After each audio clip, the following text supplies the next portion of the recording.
যে স্বামীকে গরিব মনে করে ছেড়ে গিয়েছিল স্ত্রী, সেই বছরের পর বছর পর নৌকরানির কাজ করতে দেখা গেল।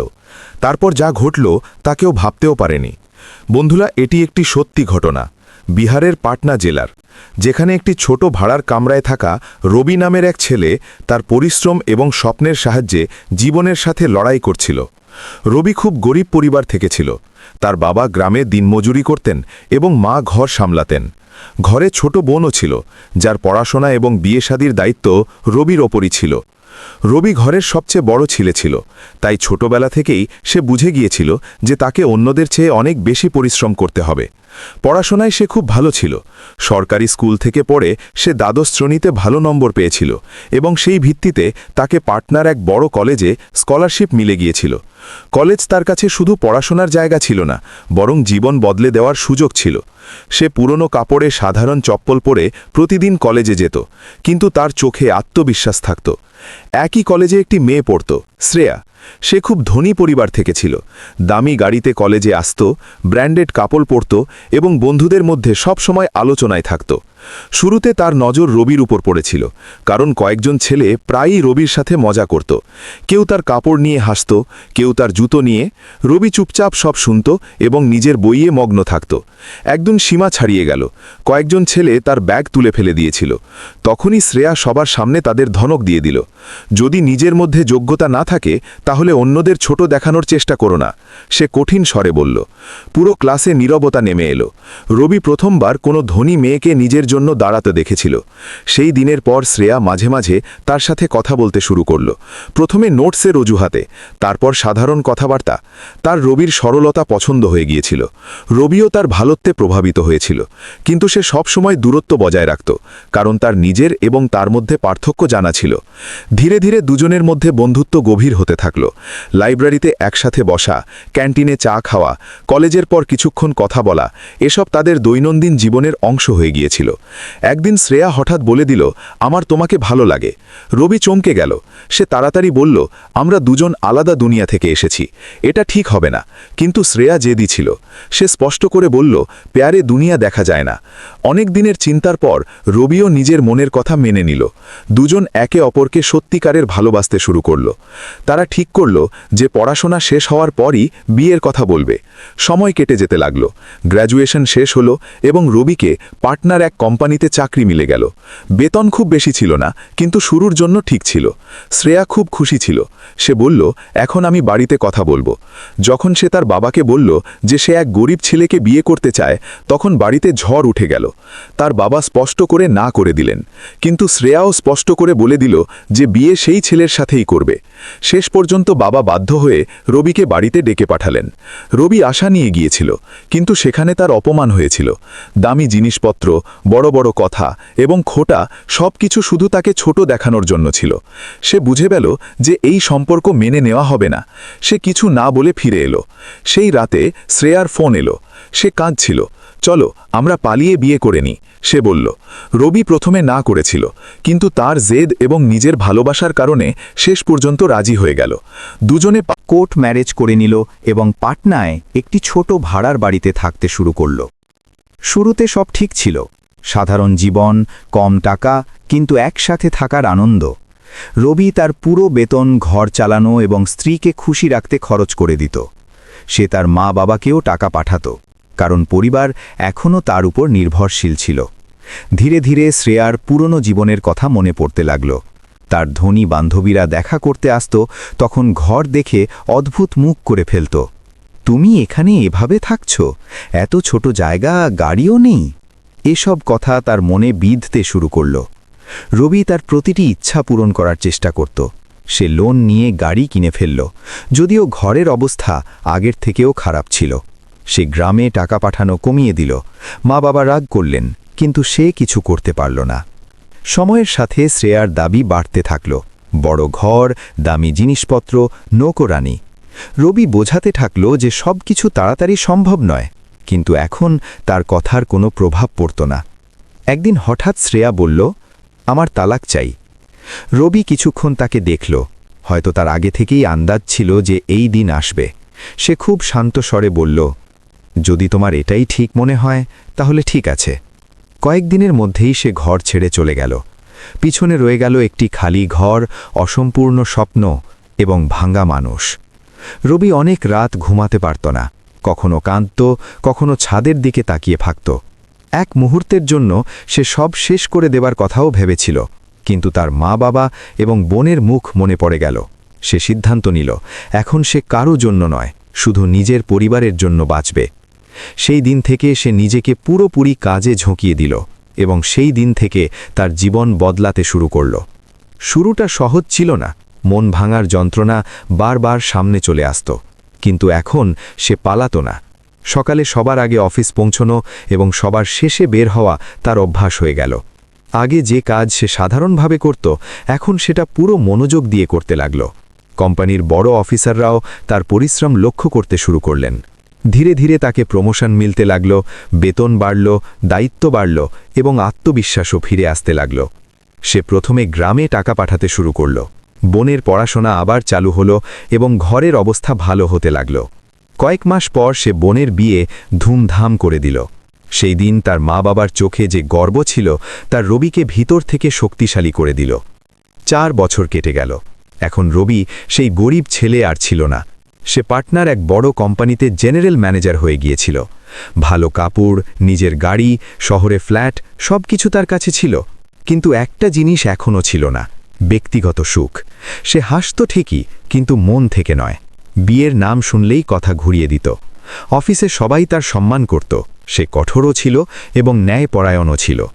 যে পরিশ্রম করত তাকে এগিয়ে দিত এবং যে কাজ চুরি করত তাকে স্পষ্ট সতর্ক করে দিত।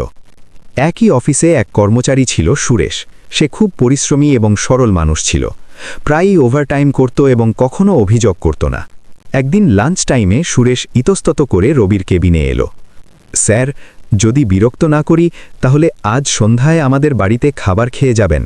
সে ধীরে ধীরে বলল, আমার স্ত্রী বিশেষ করে বলেছে সে খুব ভালো রান্না করে। রবি প্রথমে না করতে চাইল। সে অফিসের লোকেদের বাড়িতে কমই যেত, কিন্তু সুরেশের সততা দেখে সে হেসে বলল, ঠিক আছে, আজ চলে যাব।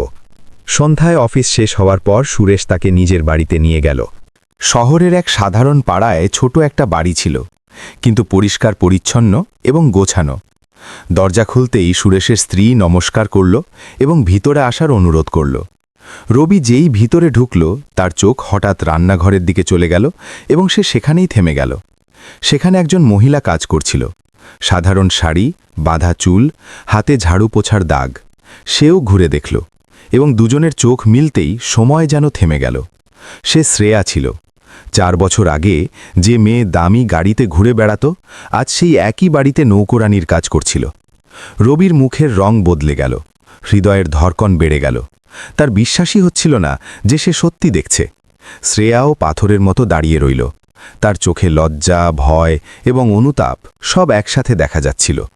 কিন্তু পরের মুহূর্তেই সুরেশের গলা শোনা গেল, স্যার আসুন না, বসুন। রবি যেন ধাক্কা খেয়ে হুঁশে ফিরল এবং চুপচাপ সোফায় বসে গেল।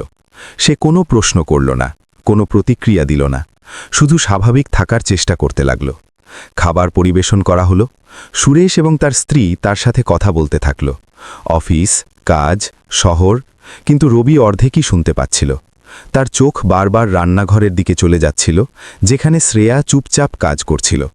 শ্রেয়াও একবারও মাথা তুলে তার দিকে তাকায়নি। খাবার শেষ হলো।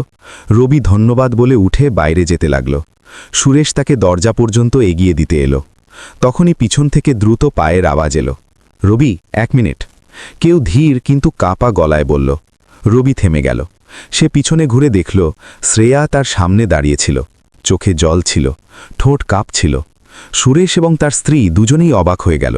আরে, তুমি স্যারকে নাম ধরে ডাকছ কি করে? সুরেশের স্ত্রী ধমক দিয়ে বলল, তোমার জানা আছে এই কত বড় অফিসার? কিন্তু রবি হাত তুলে তাদের চুপ করিয়ে দিল।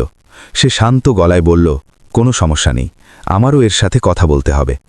সুরেশ এবং তার স্ত্রী একে অপরের দিকে তাকাতে লাগল। তাদের কিছুই বুঝতে পারছিল না। রবি বাইরে বেরিয়ে গেল এবং শ্রেয়াও তার পিছন পিছন এলো। বাড়ি থেকে কিছুটা দূরে একটা ছোট পার্ক ছিল। রাত হয়ে গিয়েছিল এবং সেখানে বেশি লোক ছিল না। দুজন কিছুক্ষণ চুপচাপ হাঁটতে লাগল। হাওয়ায় অদ্ভুত ভারী ভাব ছিল। শেষে শ্রেয়া থেমে গেল। তার চোখ থেকে জল অবিরাম ঝরছিল। সে ধীরে ধীরে বলল, আমি তোমার কাছে ক্ষমা চাইতে চাই। শ্রেয়ার গলা এত ধীর ছিল যেন প্রতিটি শব্দ তার গলায় আটকে বেরোচ্ছিল। রবি কিছুক্ষণ তাকে দেখল। 4 বছর আগে সেই একই মেয়ে আত্মবিশ্বাসে ভরা থাকত। চোখে অহংকার এবং স্বপ্ন দুটোই থাকত, কিন্তু আজ তার সামনে দাঁড়ানো এই মহিলা পুরোপুরি আলাদা ছিল, ভাঙা, ক্লান্ত এবং লজ্জায় মাথা নিচু করা। রবি শান্ত স্বরে জিজ্ঞাসা করল, কোন বিষয়ে ক্ষমা? শ্রেয়া মাথা নিচু করে নিল। সব কিছুর জন্য, তোমাকে ছেড়ে যাওয়ার, তোমার মন ভাঙার, তোমার পরিশ্রম বুঝতে না পারার। বলতে বলতে তার গলা ভরে এলো। কয়েক সেকেন্ড শুধু তার ফোপানি শোনা যাচ্ছিল। রবির মনে পুরনো দিন ঘুরে গেল। বিয়ের পরের ছোট ঘর, তার হাসি, তারপর ধীরে ধীরে বদলে যাওয়া আচরণ, এবং শেষে সেই দিন যেদিন সে তালাক চেয়েছিল। সে গভীর শ্বাস নিল, যেন সেই স্মৃতিগুলো ভিতরেই বন্ধ করে দিতে চায়। ঠিক আছে, সে খুব স্বাভাবিক গলায় বলল, আমি তোমাকে ক্ষমা করে দিলাম। শ্রেয়া চমকে তার দিকে তাকালো। হয়তো তার আশা ছিল না যে উত্তর এত তাড়াতাড়ি মিলবে। সত্যি? তার মুখ থেকে বেরিয়ে গেল, হ্যাঁ। রবি বলল, কারণ এখন সেই কথার কোনো অর্থ নেই। এই শব্দগুলো সোজা ছিল, রাগ ছাড়া, কিন্তু তাদের মধ্যে দূরত্ব স্পষ্ট ছিল। রবি ঘুরে যেতে লাগল, কিন্তু তার পা নিজে থেকেই থেমে গেল। তার মনে একটা প্রশ্ন বারবার ঘুরছিল। সে পিছনে ঘুরে জিজ্ঞাসা করল, তুমি এখানে এই অবস্থায় কিভাবে? শ্রেয়ার চোখে আবার জল এসে গেল। সে কাছের বেঞ্চে বসে পড়ল, যেন এখন দাঁড়িয়ে থাকারও শক্তি নেই। সব শেষ হয়ে গেছে, সে ধীরে ধীরে বলল। রবি চুপচাপ দাঁড়িয়ে রইল। সে শুনতে চাইছিল না, কিন্তু হয়তো জানা দরকার ছিল। শ্রেয়া বলতে শুরু করল, যখন আমি তোমাকে ছেড়ে বাড়ি চলে গিয়েছিলাম, তখন শুরুতে সব ঠিক ছিল। মা বাবা আমাকে অনেক ভালোবাসা দিচ্ছিলেন। তারা বলেছিলেন যে কোনো ভালো ছেলে দেখে আমার বিয়ে করে দেবেন। সে কয়েক মুহূর্ত থামল, তারপর বলল, কিন্তু আমি প্রস্তুত ছিলাম না। আমি জানতাম ভুল আমার ছিল, তাই অন্য কারো জীবন নষ্ট করতে চাইনি। ধীরে ধীরে বাড়ির পরিবেশ বদলাতে লাগল। বাবা রাগ করে থাকতে লাগলেন, ভাই ভাবি খোঁটা দিতে লাগল। তাদের মনে হতো যে আমি বোঝা হয়ে গেছি। রবির মুখ শক্ত হয়ে গেল, কিন্তু সে কিছু বলল না। 3 বছর পর বাবার হঠাৎ শরীর খারাপ হয়ে গেল এবং তিনি চলে গেলেন। শ্রেয়া বলল, তারপর বাড়ি পুরোপুরি ভাইয়ের হাতে চলে গেল। সে চোখ মুছল। ভাবি আমাকে পছন্দ করত না, বলতো যে তালাকপ্রাপ্ত বোন ঘরে থাকলে বদনাম হবে। মাও কিছু বলতে পারত না। রবির হাত অজান্তেই মুষ্টি হয়ে গেল। একদিন তারা স্পষ্ট করে বলে দিল, হয় বিয়ে করো নয়তো ঘর ছেড়ে চলে যাও। শ্রেয়া বলল, আমি বিয়ের থেকে না করে দিয়েছিলাম, কারণ এখন কোনো সম্পর্কের উপর বিশ্বাস ছিল না। তার গলা ভেঙে গেল। সেই রাতে আমাকে সত্যি সত্যি ঘর থেকে বের করে দেয়া হলো। কয়েক মুহূর্তের জন্য পার্কে নীরবতা নেমে এলো। আমার কাছে না টাকা ছিল, না থাকার জায়গা। সে বলল, 2 দিন স্টেশনে কাটিয়েছি। তারপর মনে হলো যে এখন বাঁচার কোনো অর্থ নেই। রবি প্রথমবার তার দিকে মনোযোগ দিয়ে দেখল। তার মুখে দুঃখের রেখা স্পষ্ট ছিল। আমি রেল লাইনের উপর চলে গিয়েছিলাম। সে খুব ধীরে বলল। রবির হৃদয়ে জোরে ধড়ক উঠল। তখনই একজন মহিলা আমাকে ধরে ফেলল। সে পাশের বাড়িতে কাজ করত। সে বলল, মরে গেলে কিছু বদলায় না, বাঁচতে শেখো। শ্রেয়া বলল, সেই আমাকে নিজের সাথে রেখে নৌকরানির কাজ শিখিয়েছিল। সে তিক্ত হাসি দিল।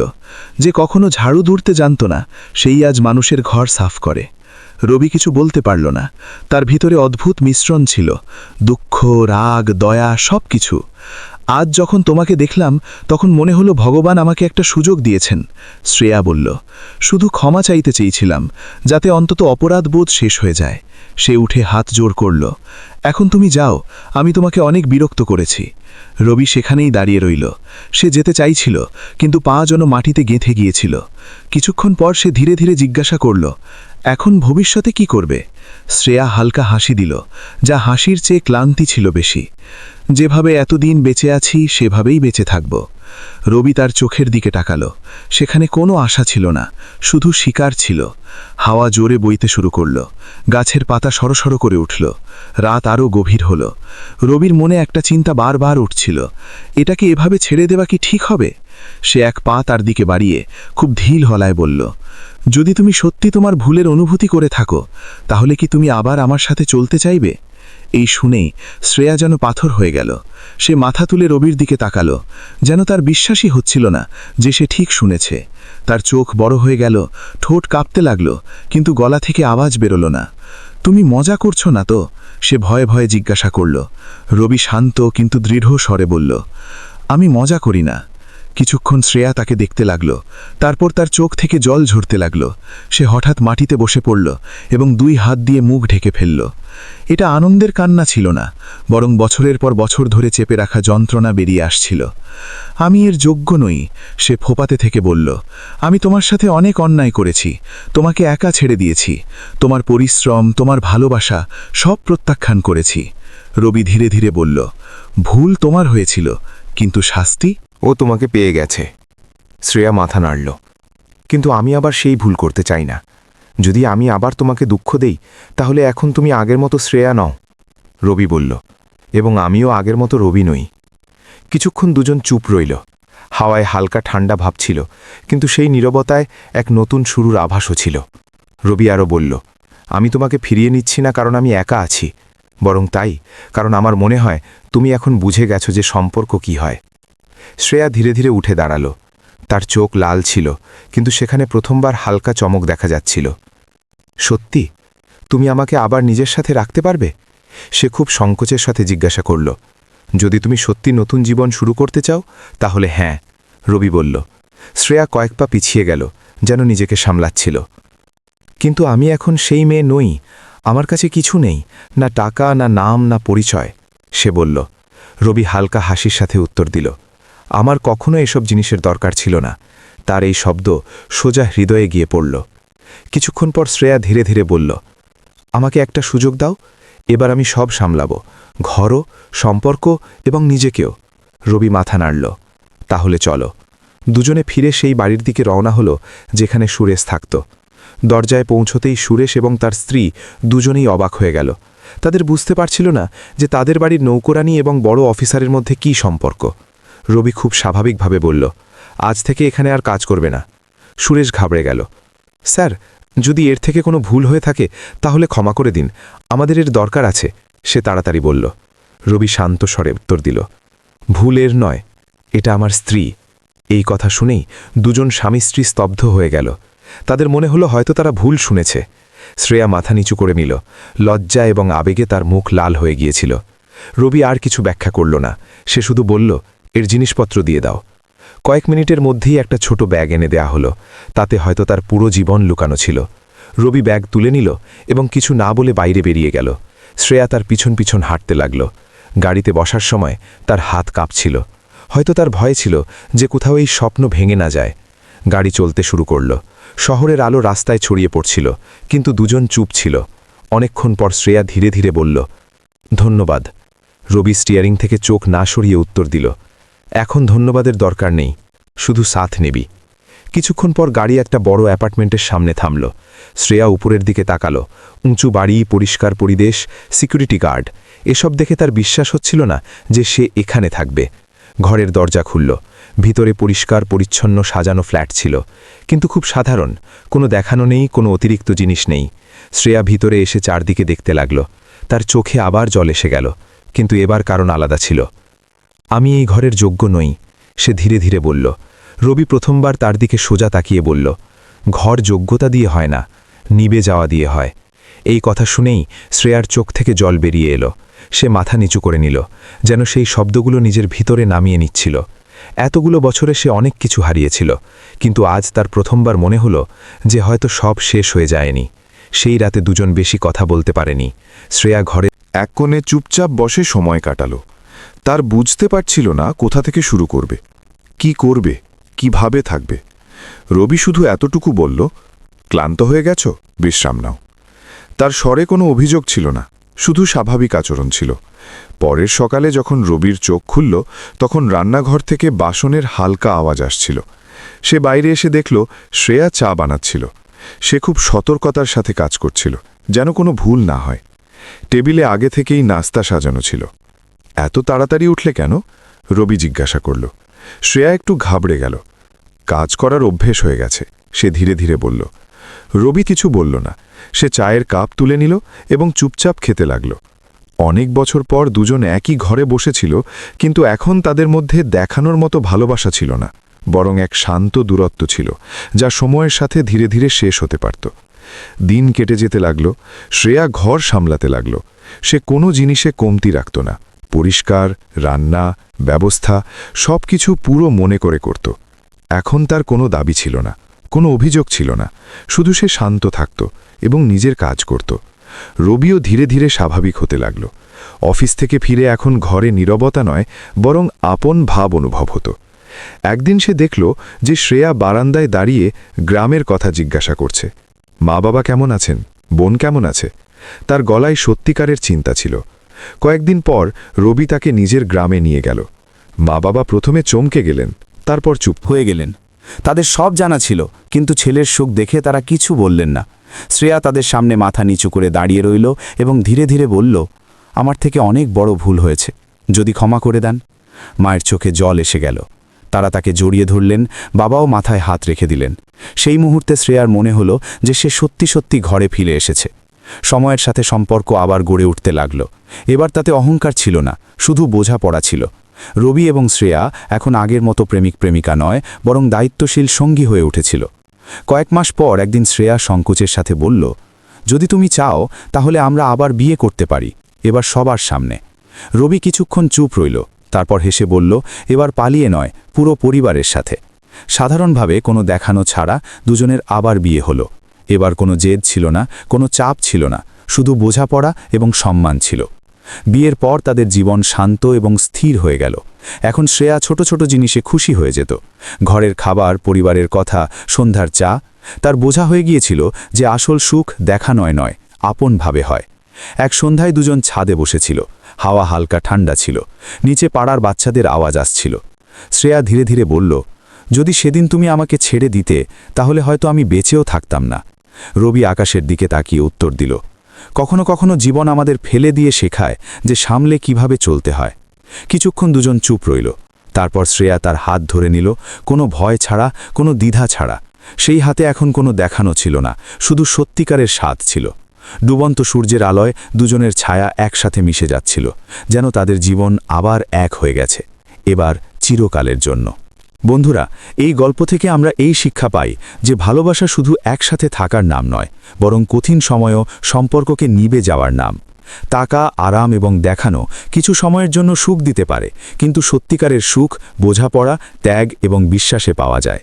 ভুল সিদ্ধান্ত মানুষকে ফেলে দিতে পারে, কিন্তু সত্যিকারের অনুতাপ এবং পরিবর্তন তাকে আবার তুলেও দিতে পারে। সময় প্রত্যেককে তার ভুলের অনুভূতি করিয়ে দেয়, কিন্তু যে মানুষ নিজের ভুল স্বীকার করে বদলে যায় সেই সত্যি শক্তিশালী হয়। এখন আপনারা বলুন, যদি আপনি রবির জায়গায় থাকতেন তাহলে কি আপনি সেই মানুষকে দ্বিতীয় সুযোগ দিতেন যে আপনাকে ছেড়ে দিয়েছিল? আর যদি আপনি শ্রেয়ার জায়গায় থাকতেন তাহলে কি আপনি নিজের ভুল স্বীকার করে ফিরে আসার সাহস জোগাড় করতে পারতেন? আপনার মতামত অবশ্যই লিখবেন, কারণ আপনার চিন্তা অন্য কারোর জন্য শিক্ষা হয়ে উঠতে পারে। আর যদি আপনার এমন হৃদয় ছুঁয়ে যাওয়া সম্পর্কের সত্যতা দেখানো গল্প পছন্দ হয় তাহলে ভিডিওটিকে লাইক করুন, শেয়ার করুন এবং চ্যানেল কাহানি বাই দিশাকে সাবস্ক্রাইব অবশ্যই করুন। পরের গল্পে দেখা হবে, ততক্ষণ নিজের খেয়াল রাখুন।